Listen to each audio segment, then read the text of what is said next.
দুই দেশের সম্পর্কের সাম্প্রতিক টানাপোড়েনের মধ্যেই সম্প্রতি ঢাকা ঘুরে গেছেন বিক্রম মিস্ত্রি, অংশ নেন বৈঠকেও।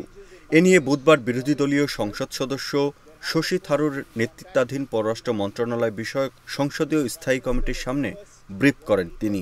সেখানে তিনি জানান, বাংলাদেশের অন্তর্বর্তীকালীন সরকার নিয়ে ক্ষমতাচ্যুত প্রধানমন্ত্রী শেখ হাসিনার সমালোচনা করার বিষয়টি ভারত সমর্থন করে না। আজ বৃহস্পতিবার দি হিন্দুর এক প্রতিবেদনে তুলে ধরেছে ব্রিফ নিয়ে বিস্তারিত তথ্য।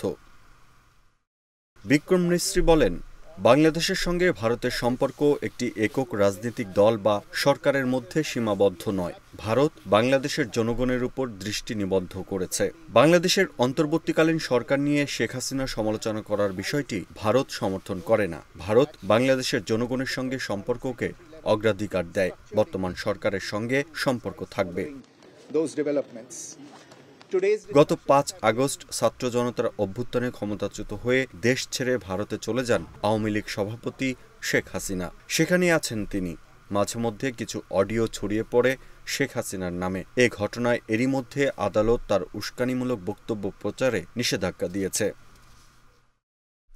ভারত থেকে দেওয়া শেখ হাসিনার বক্তব্য নিয়ে ব্রিফিংয়ে দেশটির পররাষ্ট্র সচিব বলেন, শেখ হাসিনা ব্যক্তিগত যোগাযোগের যন্ত্র ব্যবহার করে বক্তব্য দেন।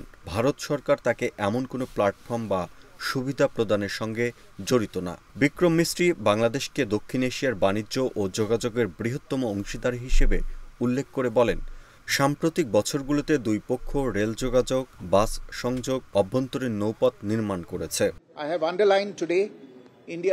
তিনি জানান, ভারত সংখ্যালঘু সম্প্রদায়ের বিরুদ্ধে সহিংসতার অভিযোগ নিয়ে অস্বীকৃতির বিষয়ে উদ্বিগ্ন। তবে হাসিনা সরকার পতনের পর বাংলাদেশ কর্তৃপক্ষ সংখ্যালঘু সম্প্রদায়ের বিরুদ্ধে সহিংসতার সাথে সম্পর্কিত ৪৪ জনকে গ্রেপ্তার করেছে। এ বিষয়টিকে স্বাগত জানাই। বাংলাদেশে ইসকন সদস্যদের গ্রেপ্তারের বিষয়টি নিয়ে প্রশ্ন করা হলে অবশ্য বিক্রম মিস্ত্রি কোনো মন্তব্য করেননি।